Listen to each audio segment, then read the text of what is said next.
And we have had the opportunity to work with campus ministers, students, and site leaders. It has been incredibly inspiring to see how the program has grown in 3 short years, from 6 pilot sites to 11 campuses across the country. These young men and women are not only the future leaders of the church, but they are also being leaders within their church right now. I would like to introduce you to the members of our ESTEEM panel who will be speaking with you today. We have with us John Kerrigan, who is the Chief Investment Officer at Santa Clara University. In May 2012, he was ordained a deacon by the San Jose Diocese with Bishop Patrick J. McGrath, and he currently serves as the deacon at the Catholic community at Stanford, where he implemented the Leadership Roundtable's ESTEEM program. And then we have Dr. Patrick Rice. Dr. Rice is a psychologist and a consultant in the organizational behavior, and he is also a licensed marriage and family therapist. For the last 16 years, he has volunteered as a trained cuddler, holding newborn babies in the intensive care nursery at the Lucille Packard Children's Hospital. And he has also been a mentor in the ESTEEM program for the last 3 years. And then we have Miss Katie Diller, who is the Director of Student Outreach at St. John Catholic Church and Student Center at Michigan State University, and she has recently accepted the position as the new national coordinator for the ESTEEM project. And I have to tell you, there is not a better person who could be taking over this program. I am so delighted. It's wonderful news. And we just like to keep it fluid with as many Katies as possible. The more Katies, the better. And then we also have Megan O'Neill, who is a university relations recruiting coordinator at Apple, and a recent graduate of Stanford University. She was a participant at the Leadership Roundtable's ESTEEM program while at Stanford, and she recently was kind enough to write the ESTEEM's first alumni newsletter. See, they're already leaders. And we have Rachel Hochstetler, who is the Community Relations Associate for the Lucille Packard Foundation for Children's Health, the sole fundraising arm of the Lucille Packard Children's Hospital at Stanford. Rachel is a former ESTEEM participant at Stanford and holds degrees from the University of Notre Dame and the Stanford Graduate School of Education. I'm going to now hand it over to John Kerrigan, and I hope that you enjoy. Thank you very much, Katie. Thank you. I feel like in this museum space we have twice the audience because we have the portraits on both sides of the room, including what looks like Vladimir Putin kind of glowering over there. So welcome everyone, and I'd like to start with a short story from the Kerrigan family dinner table. I have a 17-year-old vegetarian, a 13-year-old carnivore, and a 7-year-old macaroni and cheese gourmet. So you can imagine that dinners are never state affairs in our house. And typically the dinner conversation revolves around the goings-on of the day or imitations of teachers' idiosyncrasies. But from time to time we play a game called Table Topics. And Table Topics is a little box of cards that have questions on them, open-ended questions that are meant to spur discussion. So a few weeks ago, during one of our Table Topics sessions, the question was, if you could know only one thing about the future, what would it be? Whereupon my middle child said, "Dad, you should sit this one out because you're so old, you don't have much of a future." Now, this is the same child who a few years ago, after she and I had had a disagreement over homework, marched into the kitchen, hands on hips, and said, "Daddy, I want your divided attention." I said, "Honey, your divided attention? You've got it." Well, I share these snippets of family bliss because I think they bring to mind larger questions that relate to this panel and to roundtable, to the overall roundtable. And one of those questions is, does the church have much of a future? And I'm going to pick up on a couple of things that Chris had mentioned, and we'll ascend from there. But also, how can we find effective ways of communicating with, evangelizing to young people and early adults whose attention is very divided and who live in very distracted, complex worlds, as Chris had alluded to. And so I'm going to give a few more factoids in addition to what Chris had provided, sort of dour statistics, I guess, some from Pew, some from Cara, Only 30% of Americans who were raised Catholic are still practicing. Fully 10% of all adults in America call themselves ex-Catholics. And the number of marriages celebrated in the church has decreased dramatically by nearly 60% between 1972 and 2010. Now, I would say that is quite characteristic of a burning platform. If I had cited those statistics without mentioning the church, you might think I was talking about J.C. Penney or Sears Roebuck. And I think similar to those organizations, it's not necessarily the fault of the most recent leaders, but really is a collection of problems, including sort of norms and unwillingness to change. Father Bob Beloin had asked the question, what if you had an organization where your membership was declining by 1% a year, if the number of people in the pews was declining by 1 or 5 or 10% a year, and that was compounding over 10 or 15 years? I think you have a distinct crisis, and I think it underscores the urgency of evangelizing young people and reversing some of these trends, which is what this panel is about. So rather than go on with the reasons for decline in membership and my simple solutions to it, let me simply say about ESTEEM that it's first and foremost about relationships, which again I think echoes some of the things that Chris Lowney talked about. It's students being invited to explore their relationship with the Lord and God's call to them as servant leaders. It's students' relationships with each others, their relationships with their mentors, and their relationship to the great Catholic spiritual and intellectual traditions that we all possess, and having a lived experience of those traditions. Let me just say a word on my involvement with ESTEEM to pick up on where Katie left off. About a little more than 4 years ago, I had lunch with Father Nathan Castle, who's here and who many of you have met. He's the director of the Catholic community at Stanford. And before lunch, I didn't know anything about ESTEEM. After lunch, I was running ESTEEM. So I think that's testament to the how good an evangelist Father Nathan is.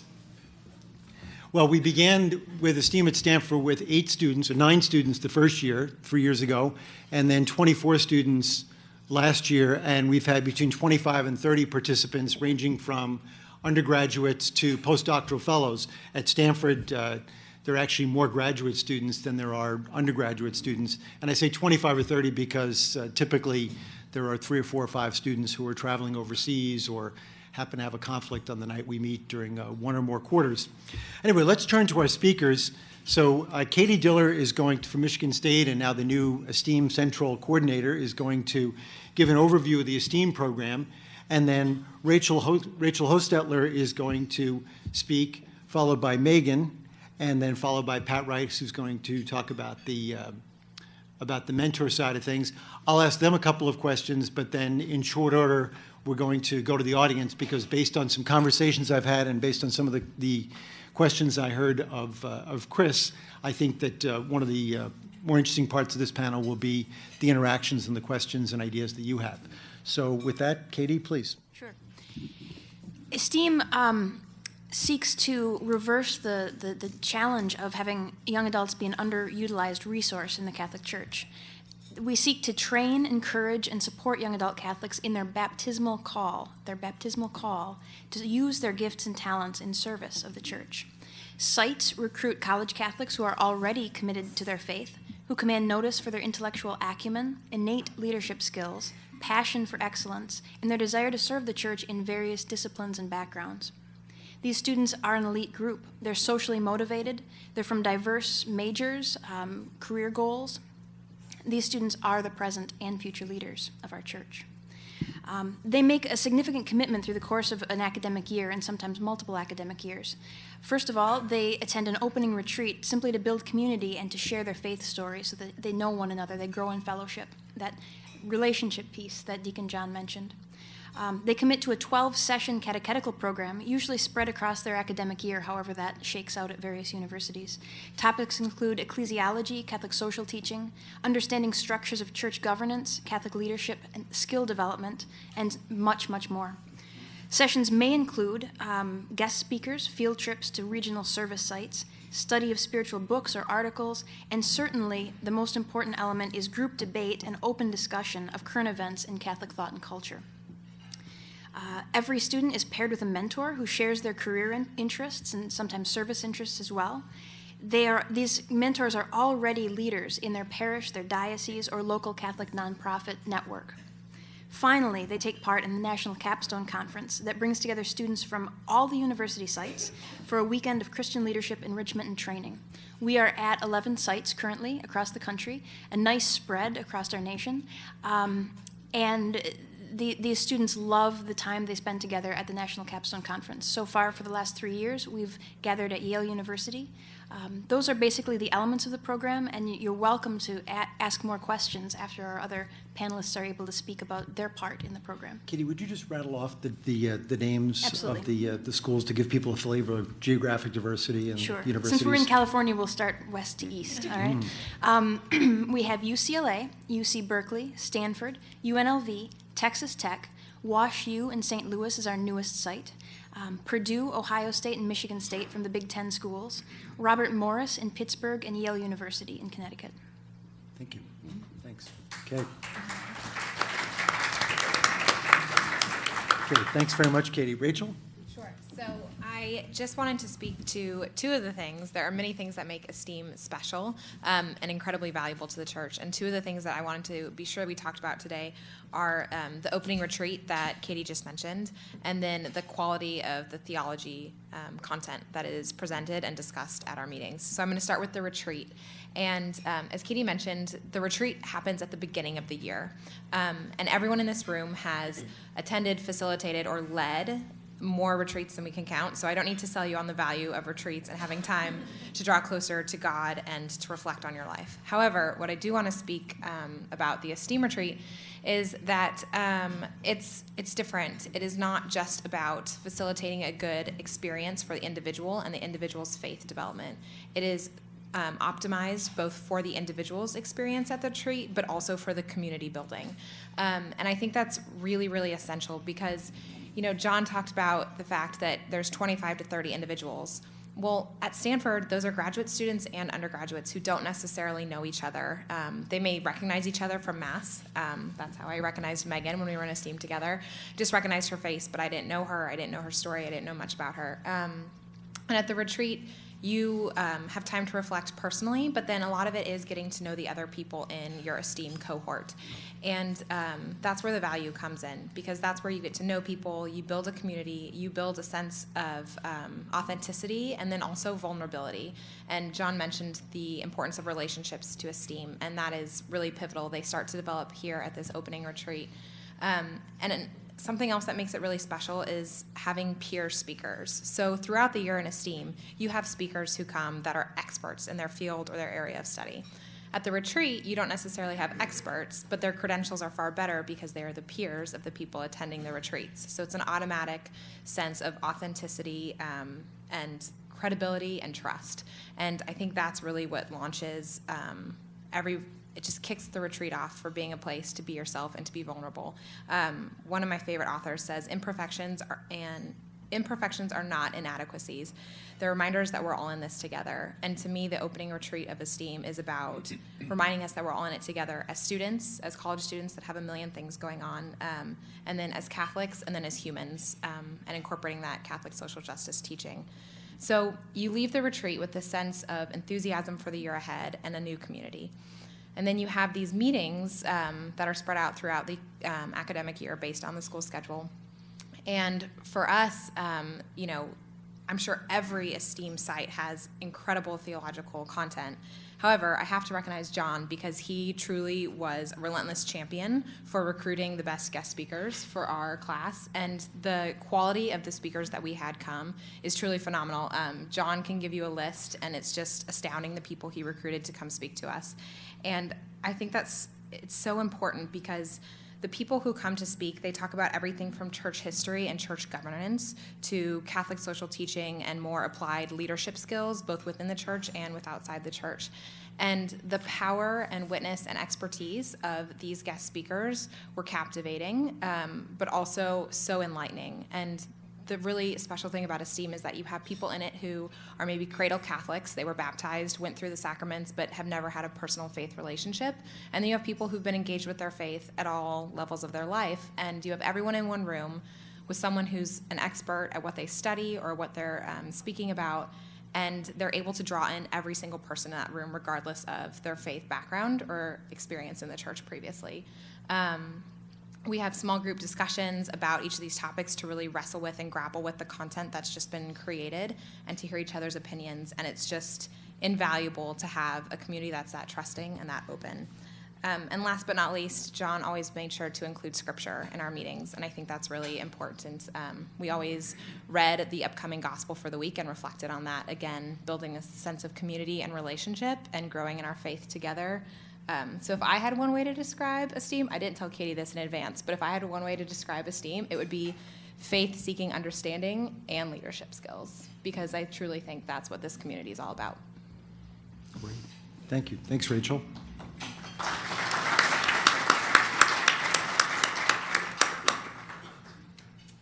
Megan? Yeah, that's me.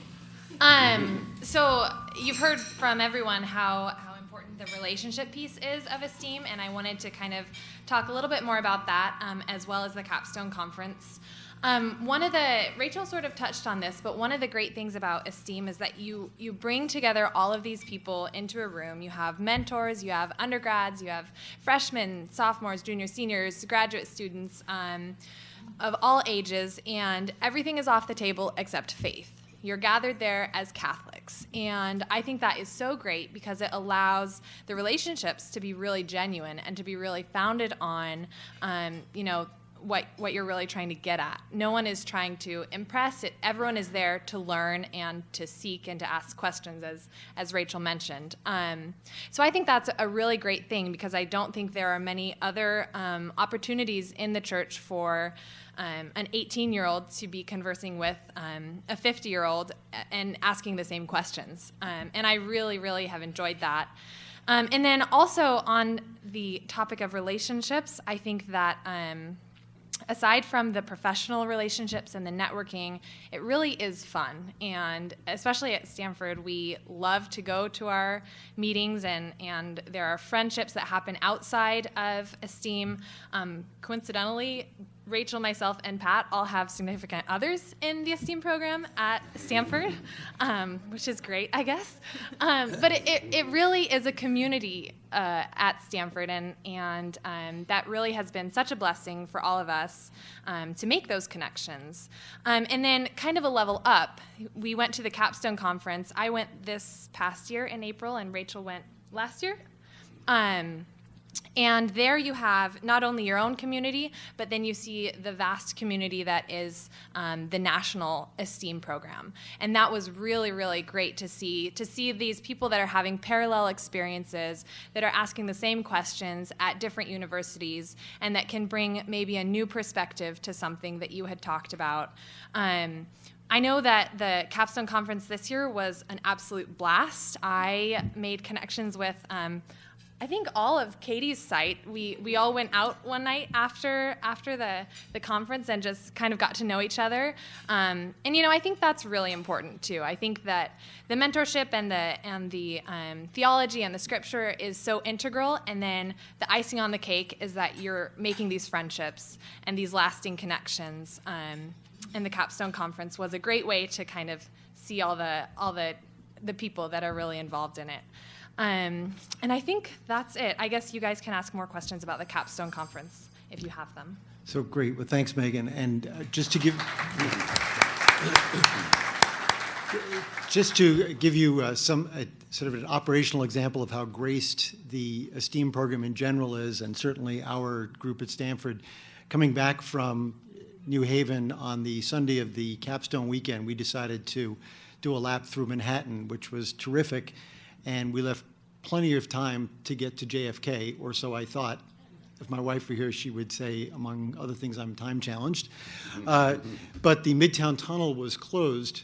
Anyway, long story short, we arrived at JFK at 6:20 for a 6:55 p.m. flight on Virgin America, and we made the flight, and it left on time. So that gives you a sense of how we live this graced existence, and we have just this positive energy. It was a stressful half hour. I'll tell you that.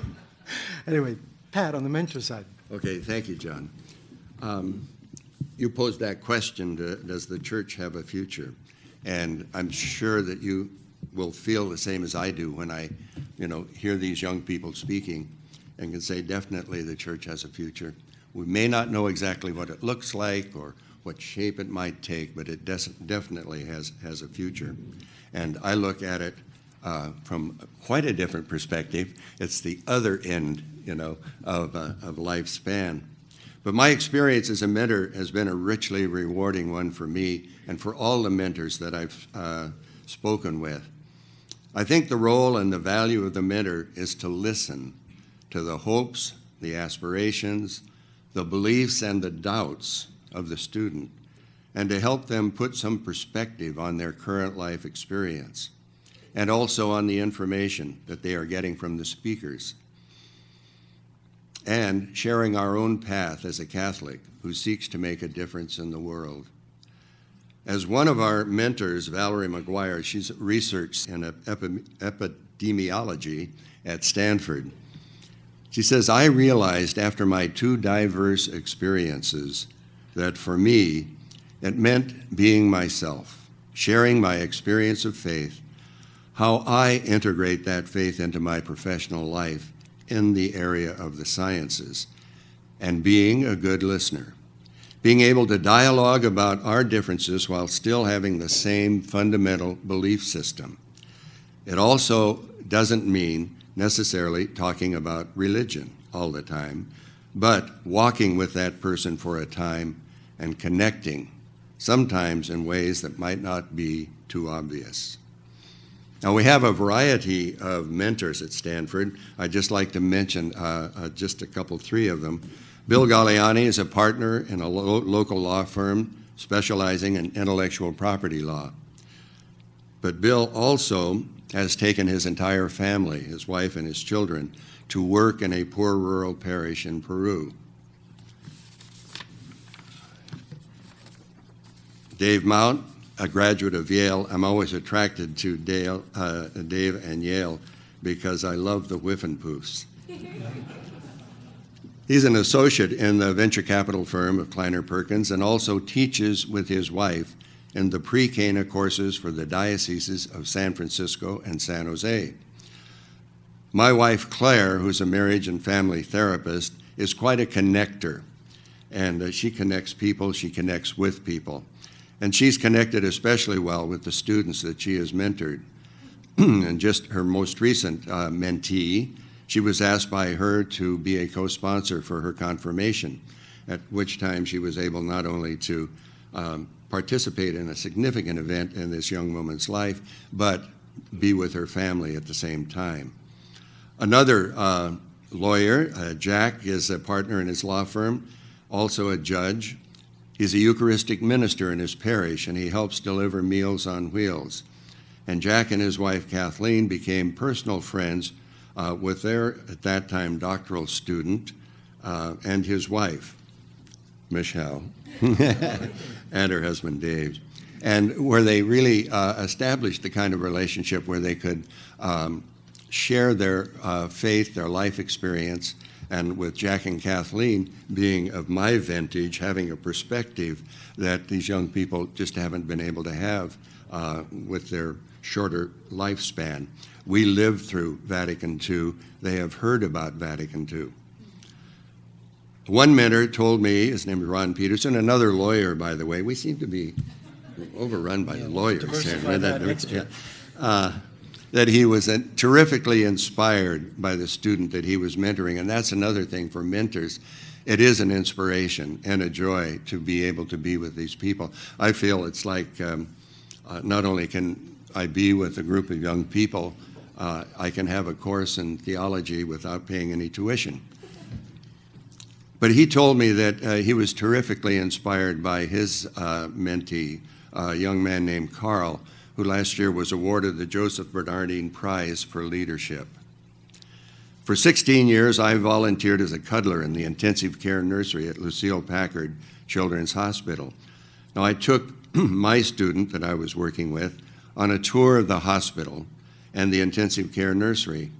And while walking the halls of the hospital, we had quite a discussion on orthodoxy and orthopractice. And although we had some different perspectives on orthodoxy, we fully agreed on orthopractice. He's now in medical school, and I'd like to close what I'm going to say by, some comments that he had about the STEAM program and the mentoring program. It's given me a chance to access the life experience of Catholics who have been in the church much, much longer. I don't know why he said much, much longer because of me, but than I have, and to take stock of the mismatch between my expectations and my abstract values and the way the life of the Catholic faith plays itself out in the parishes and on the street on a day-to-day basis. Thank you very much. Okay. Thank you. With Pat's comments about mentors in mind, and particularly that last anecdote, we obviously don't have a particular ideology. We take on all comers. We've had people who are, I think, could be fairly characterized as very orthodox and in some cases uber traditional. And we have people who are nominally Catholic and curious and maybe much more relativistic. And we try in the curriculum and in the discussion to just play it right down the middle of the alley, because I happen to think, and we happen to think, that that alley is so wide that we don't need to go to the fringes. We don't need to, we can remain capital A authentic and still stay in the middle of the alley. But to the point that Pat just made, there was a student a few years ago who came into the program with all the answers and could spout doctrine almost verbatim. Extremely bright student. And at one point I said to him, you seem to be as sure about everything, and I'm not sure about anything. And I think he, over the course of the year, was able to see through the curriculum, and especially through relationships with other students and through the discussions, that things were a bit more nuanced. Give one other example, and then I'm going to ask a couple of questions of the panel, and then we'll go to group Q&A. There was a woman in our group a few years ago who I happened to sit next to at a dinner, and she was talking about how her roommate was doing bad things and how she was immoral and how wrong she was and what she was doing. And I could only imagine what those things were. But I said to her, geez, have you ever sat down and talked with her about who she is and learned her background and just understood the concept and the context of her life? And she said, no, I don't need to do that, because she is wrong and that's all that matters. And I said to her, I tried that once in my marriage, telling my wife that she was confused and that she was wrong, to very bad results. I don't recommend that as a way of getting on in the world. And we had an interesting discussion after that. So it really is about seeing the full spectrum of richness of the Catholic intellectual tradition, and the Catholic social tradition, and the Catholic spiritual tradition. But again, there's no need to go to the fringes one way or the other. So one question I have for the panelists, obviously the roundtable emphasizes excellence and best practices in church matters, and everyone who attends, I think, subscribes to that notion, as well as to incorporating the expertise of the laity. Now, when it comes to supporting evangelization of young adults, let's say teenagers and young adults, what key messages would you have for this group as to ways that might best be done, or ways in which it's done poorly? I mean, you can frame it that way, or just simply around your thoughts on how to most effectively evangelize to young people today. This is picking up on some of the things that Chris Lowney talked about in his presentation, which I know the panelists, with the exception of Katie Diller, didn't hear. You want to jump in there? Sure. So I am happy to speak to that. So it's a little bit cliche because we're in Silicon Valley, where innovation is the buzzword for everything. And, I think about the young people I know, both at Stanford and just within the area. And everybody's talking about startups, and they're talking about new ideas, and people get so excited about new ideas. And being in Silicon Valley, there's this culture that is, if there's a good idea, you put your energy and your time behind it. And it becomes this force to be reckoned with. And, we have all these startups, and yes, most of them fail. However, a lot is learned in the failure and the iterations that come from that trial. And so I just think that in terms of harnessing that energy and that innovative spirit, the church could gain so much from its young people. This is a trend that, sure, it started in Silicon Valley, but it's everywhere. Young people are some of the most passionate people you'll ever meet. If you go to any college campus, you will very quickly pick up on the palpable excitement that is there. And I think if the people in the church are able to give young people in a parish opportunity and authority to take something and run with it so they have a sense of ownership, you will just be blown away. And I think it's a matter of just giving that opportunity. And for me, I'm young in my parish, and I was just asked to join the finance council. And it was very, very flattering, and it's something that I never would have pursued on my own because I've heard about a finance council. I don't know exactly what they do, and it wasn't until my initial meeting with one of the members that they explained, and I expressed concern over being able to add value. And, it's about having a diversity of opinion and knowing that there are other people in the church my age and that my opinion does matter. And so sometimes it's just extending the invitation because people are eager to get involved, and it's just giving them an outlet for their energy and their enthusiasm. And I'll tag on to that. I think that I'm speaking on behalf of young people, but I think that within the church is has such a long history, and even a lot of the seats that are filled in the pews are a lot older than myself or Rachel, and I think there's an intimidation factor there. And I think that young people they see these people that have been going to the same church, sitting at the same row, the same seat for years and years, for probably as long as we've been alive. And you think, gosh, how do I get past that barrier? How can I make a relationship with that person, or how can I get involved in something that seems so secure, and like Rachel said, like, what can I add? And so I think that maybe coming from the side of the church and extending that hand and saying, we do want you, and here's a doorway into this community, and here's where we could use a new, fresh idea, kind of getting rid of that intimidation would take us leaps and bounds in the right direction. And I will just say that I think Megan and I are both very proactive people. Mm-hmm. And if we are talking about any slight intimidation factor, then for the average member of a church, I would say then it's probably even more intimidating. So not that we're the best, but I'm just saying I consider us to be proactive people. We're go-getters. Yeah. Pat or Well, Katie? just a comment there, and I guess it has more to do with dealing with young people on a personal basis. I'm sensitive to the term evangelization. I don't think they should be over-evangelized until they feel understood by you. I think our ability to influence anybody, but particularly young people, is directly related to the degree that they genuinely feel that you understand them. Doesn't mean agree with, but it does mean understanding. And I think that's the first plank maybe in on the deck of your relationship that you can begin to move ahead.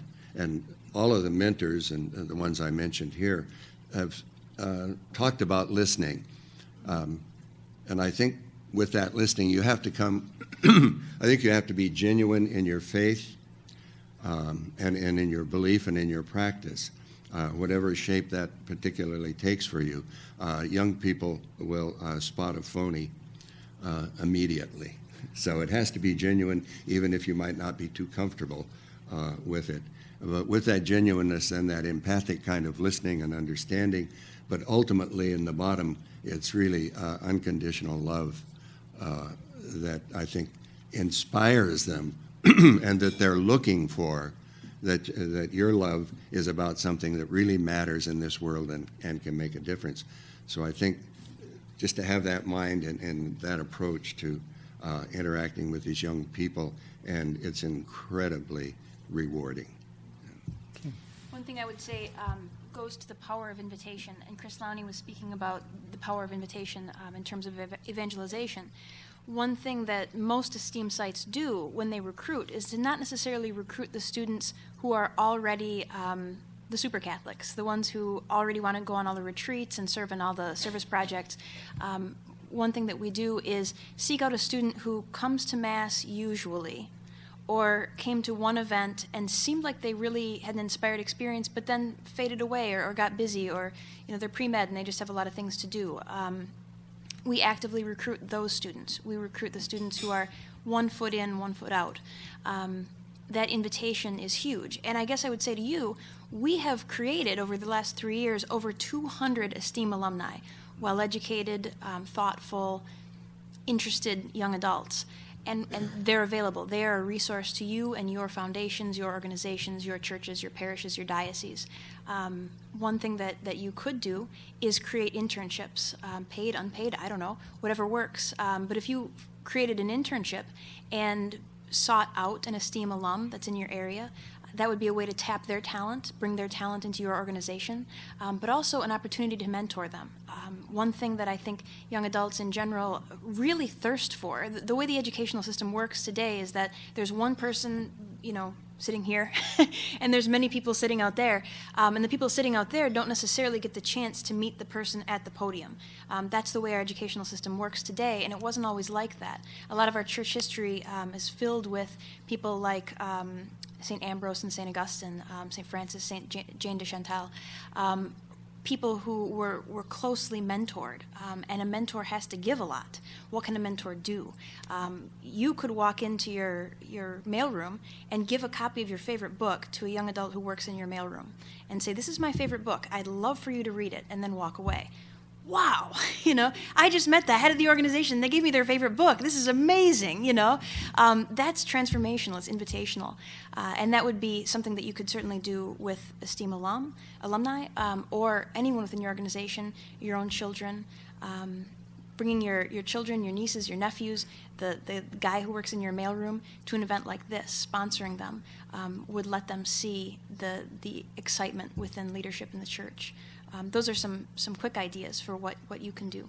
Great. I just wanted to say, I wish you guys could have seen the energy at the end of the capstone conference this year, and I'm sure in years past.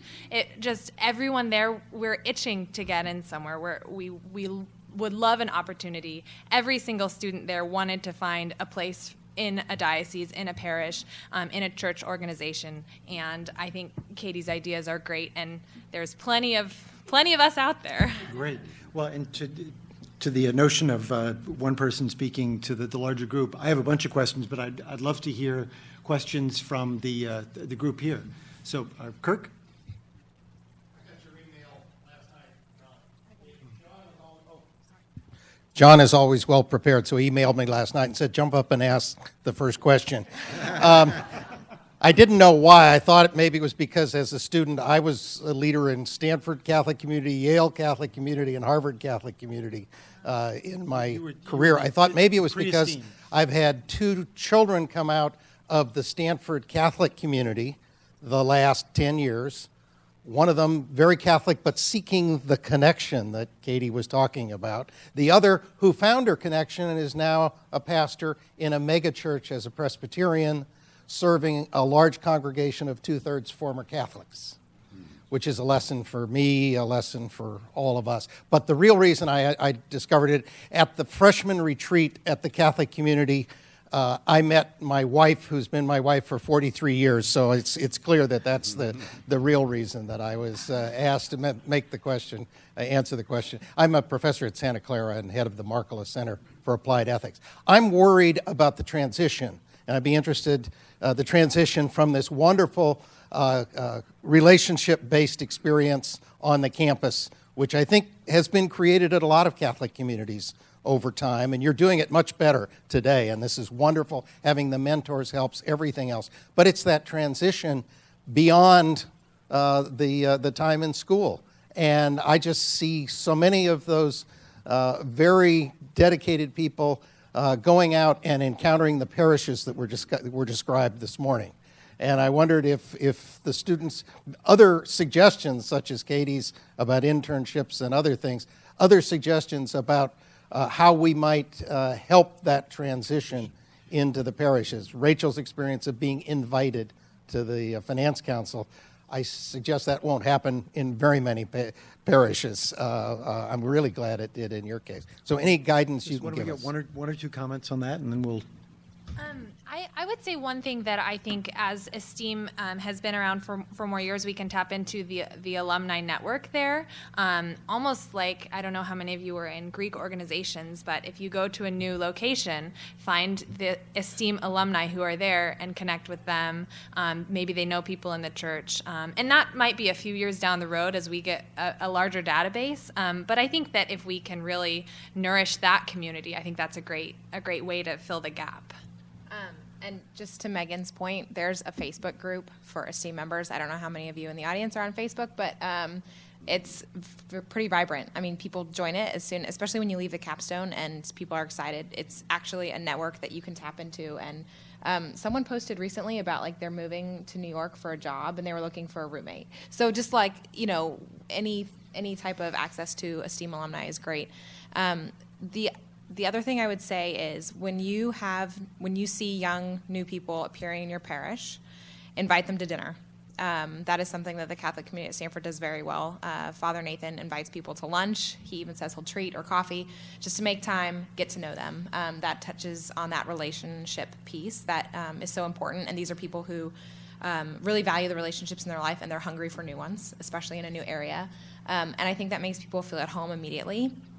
And then I don't know how many of your parishes automatically or organizations have every spot full, but we are always accepting new lectors, new Eucharistic ministers, and that's how I first got involved. I was like, well, I'm new, I'm going to sign up to do something. And so I think having someone who can initially reach out to build a relationship and a friendship, maybe not in a formal mentor role, but some type of relationship, and then being able to pitch, you know, this is a really minimal commitment, you know, once a month, be a Eucharistic minister or something like that. And slowly but surely, you know, at first I was just a lector, then I became a Eucharistic minister. I mean, it builds because you grow in your relationship with the new parish. There's the invitation component, which I think is really important, and then there's the need. For example, one of the ESTEEM alumni graduated from the Graduate School of Business at Stanford last year, and he's working and volunteering at the Archdiocese of Chicago in finances and strategic planning, and extremely capable young man. I could go into details offline as to how he networked his way to that position, but is adding a lot of value to their process because he has this fresh perspective from this world-class graduate school of business program. Let's go with other questions. Sally? I'm Sally Mansfield. I teach here at Stanford, and thanks. And I'd like to make an observation because I've been gone to John's ESTEEM group, and my observation is a bridge between the morning and now, and that is, and it focuses on the mentors. Because what I observe in the mentors is that they are Vatican II Catholics. They've been formed in the church where it's not about power, it's about the lived life, and about we are ministers of the church, so that we're called by our baptism. And so the students get access to all kinds of things. But the thing that was so impressive to me about Pat and about Claire and Bill, is that you have people who have ceased to think about the church as giving you this commodity of grace, as it's some kind of transaction that is accomplished when you attend the sacraments. That's so long ago in our DNA as post-Vatican II Catholics. Well, they're saturated with that, and that saturates ESTEEM. At least that, to me, was the most visible reality in the ESTEEM meetings. And again, I'm not trying to diminish that you get good theology, you get good leadership training, but to be around someone like Pat, who is Catholic and Christian from the inside out and expresses it sacramentally, can talk about it theologically quite well, that to me is where the leadership gets translated. And I wonder if you have comments on that, but that would be one observation that I would make. Okay, thanks, Sally. Do you want to react to that? Well, I agree with you. Yeah, having lived through Vatican II and being definitely what I would call I don't like labels, but a Vatican II Catholic. And to me, it's exciting. And I do think we have to meet people where they are. But I think most of the mentors I know are able to do that. That part of what it means by being a so-called Vatican II Catholic is a broad scope in terms of the spirituality that is important and that is being manifest even in the but in the people, young people particularly, their spirituality and their passion is extremely valuable, and there's no need to try to rebaptize it. But together, I think we can come together and grow into the future together. Great, thanks. The few years I have left. Yeah, the few. Yeah. Other questions? Yes, please.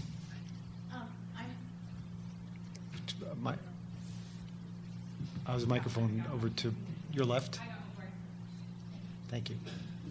So my name is Penny Warren. I'm from the diocese, and I'm in parish ministry. And one of the things that we've been trying to do for as long as I can remember is engage a young professionals or a young adult group in the parish itself. And so I wonder if there's some elements of the model from campus life that could be trained or brought to the parish level to be able to do that, and what ideas you'd have about doing that. I would just jump in and say that we are working with a few dioceses right now to talk about how to adapt the ESTEEM curriculum for diocesan ministry with the slightly older subset of young adults, late 20s. So that's happening. We're in communication with at least 3 dioceses right now. We're not sure who's going to implement this year, but we would love to be in communication with you, your parish, your diocese. And I think through the ESTEEM program and through the roundtable, if you were to find out about the local schools who have ESTEEM programs, while students are involved in the ESTEEM program now, it might be an appropriate leadership opportunity or volunteer opportunity in addition to their role in ESTEEM to be involved in a parish here locally. Okay, great. Yes, in the back, please. I'm going to add a piece of the question because Charlie just asked me to add it. One thing that's sort of exciting is seeing 3 young women up there. So the question Charlie has is there a demographic on how many men are in part of ESTEEM or how many women? So that's just a factoid. But this morning we heard from Chuck Geschke, who is the co-creator of Adobe, and he was I don't know if you were in the audience, he's very dramatic about his worry about how women are treated in the church and that kind of thing. It's exciting for us Vatican II women to see young women there. What's your hope? What's the reality? Do you feel welcomed? What room is there for you going forward? Please, Rachel. Do you want to respond about the age demographic, and then I'll... I would say there's it's probably 60-40 women to men, and I don't think that's dissimilar from other church, spiritual, and probably broad volunteer areas. Beyond getting into an analysis of that, that's the factual answer. Yeah, and as Megan mentioned, she and I both had significant others that were in ESTEEM, and Pat obviously is here, and his wife is involved as well. So, yeah, pretty equal there. As for the role of women in the church, this is something that when I was at the Capstone Conference, I actually spoke to Katie about after one of the panels, and that is the hardest thing for me about being a member of the Catholic Church, is wondering, can I be a full member? And am I a full member? And, when we knew John before he was Deacon John, and my husband and I were talking, and I said, would you ever want to become a deacon? Because he's someone whose faith is really important to his life, and, we were in ESTEEM together. And we talked about it for a long time, especially because we saw John going through this process. And he said, I'm not going to make any concrete decisions, but he doesn't think he would because it's something I couldn't do. And he and I have had many conversations about my role in the church, his role in the church. And I feel so blessed to be a part of this Catholic community at Stanford, where every once in a while we have 2 women who will give part of the homily. And so for me, being in that type of setting is phenomenal and incredibly inspiring. And as I mentioned, I was involved as in the liturgy through reading and being a Eucharistic minister, and then being asked to join the Finance Council, I realized, okay, I can't become a deacon. I'm not going to become a nun. I'm married and I love my husband, and that is my calling. But there's a way for me to be a bigger part of our parish, and it may not have a specific title. It may not get the same level of recognition, but it's a way to shape things and a way to contribute my skills and to make sure that I'm a part of a church that reflects what's important to me and that is welcoming to others. And so I can't put labels on it, and that's okay, which Pat's probably pleased about since he doesn't like labels, and that's fine.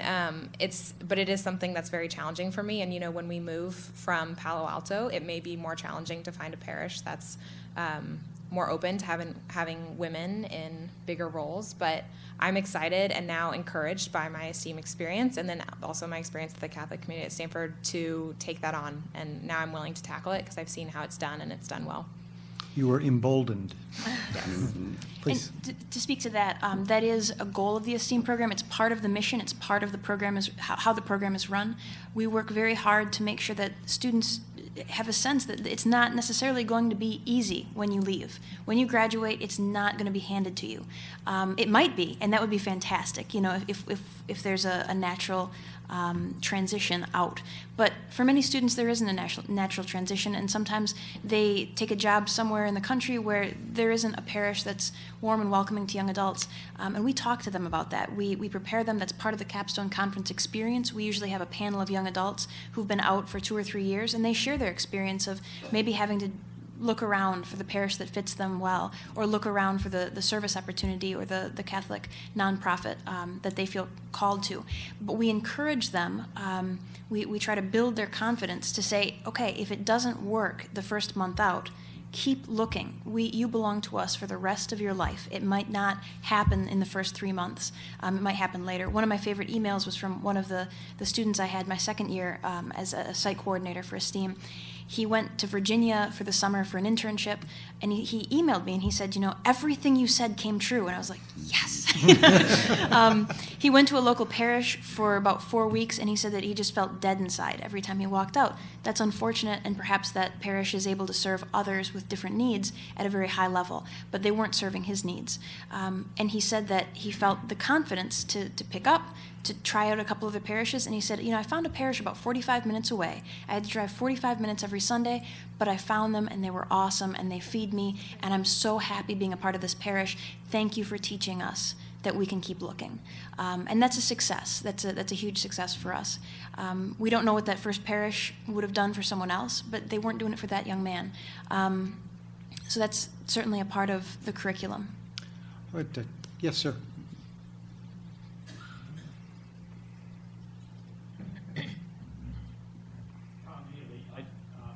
I just wanted to underscore that last comment, because what I've seen sometimes with young people, especially when you're going to a Yale or a Stanford, you have 4 years of liturgies that are so wonderful and so inclusive, with excellent preaching and excellent music.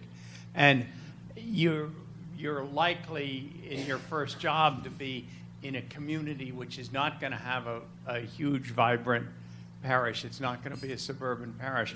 And trying to make that transition to a dead inner city parish is sometimes very discouraging to young people.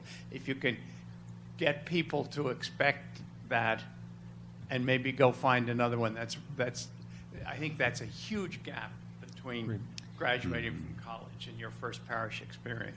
We certainly do try to teach that resilience, but we also try to encourage people and equip them with the skills to go into a parish and perhaps start a program. This is what Christian leadership is all about. Sometimes you go to a parish and it doesn't fit and you need to move on. Other times you find that you are the one that's needed. You're the person that God sent there to start a program and get the fire burning. Great. Okay. Other questions? Yes. Tony Kutcher. Was recently a pastor in the wilds of northwestern Ohio, very rural, and one of the critiques of the parish was that there was no programming of any sort for young adults who weren't married.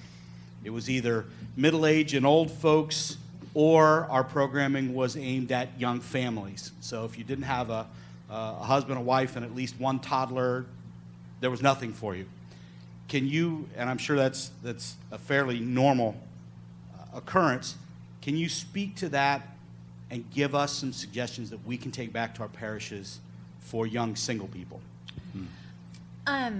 So I would say that I think just graduating from college and moving into the world, what I'm looking for is a community, and I'm looking for peers, and I'm looking for people who I can interact with, maybe at these events or maybe outside of these events as well.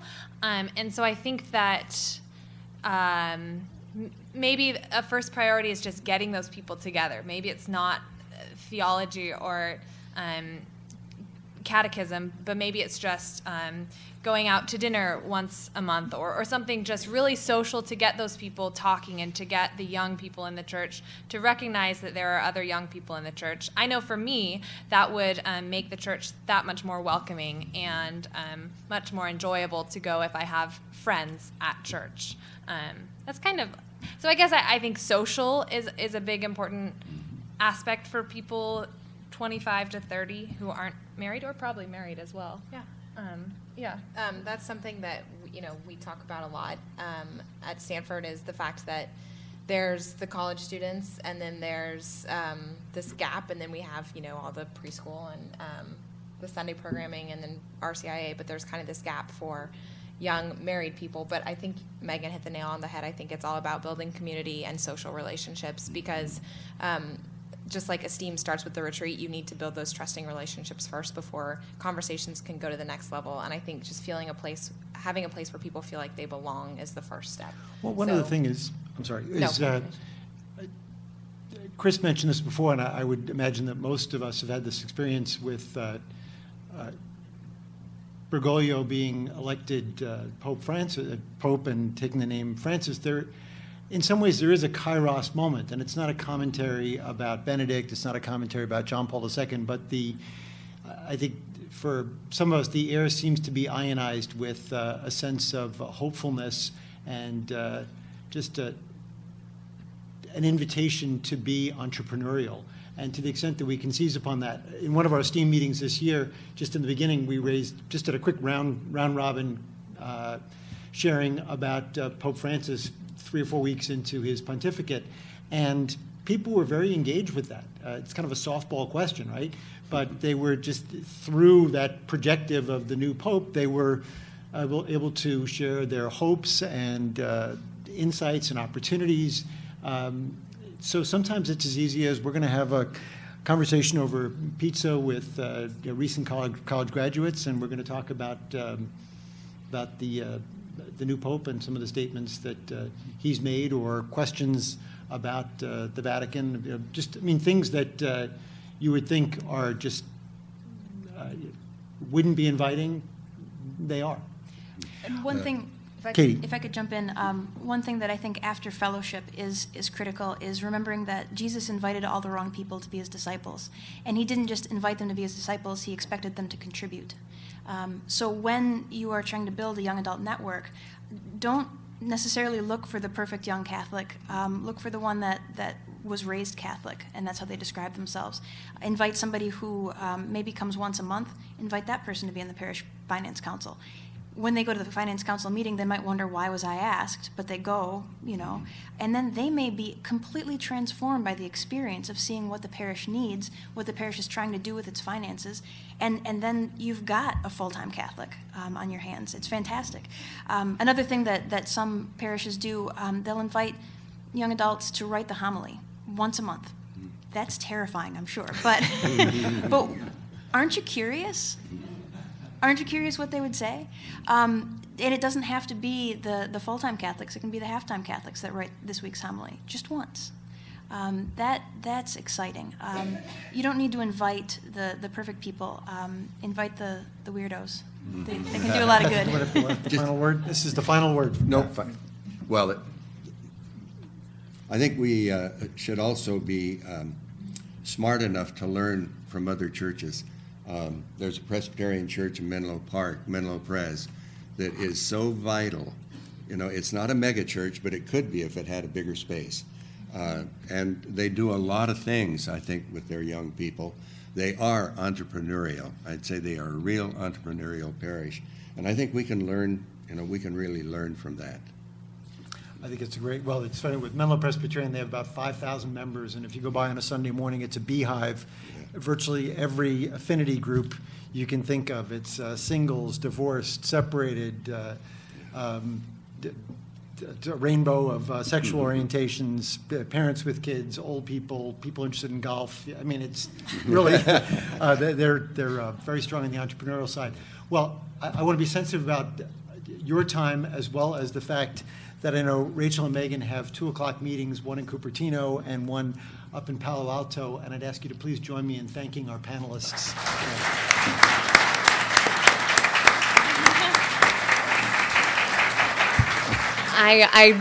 I hope that you all feel the same way that I do every time that I go to the Capstone Conference, and everyone can kind of attest this, I cry. I'm just like, oh my gosh, the future of the church is so strong. So I hope that you are as touched as I am, just getting a small slice of this. I wanted to thank our panelists, but I also wanted to thank our donors who have been unbelievable to the ESTEEM program, many of whom are in this room right now. We're so grateful for your support, and this is something that I think is so vital. And also, 30 seconds on that. Please do. Yes. I'm sorry to interrupt. Not at all. But that's a great point, and I apologize for not mentioning that. But the fact that there was financial wherewithal, and there was the vision of the roundtable to establish ESTEEM and a leadership group in Connecticut with Sacred Heart University and Yale to develop a curriculum that became a template for these different schools that sort of created this momentum.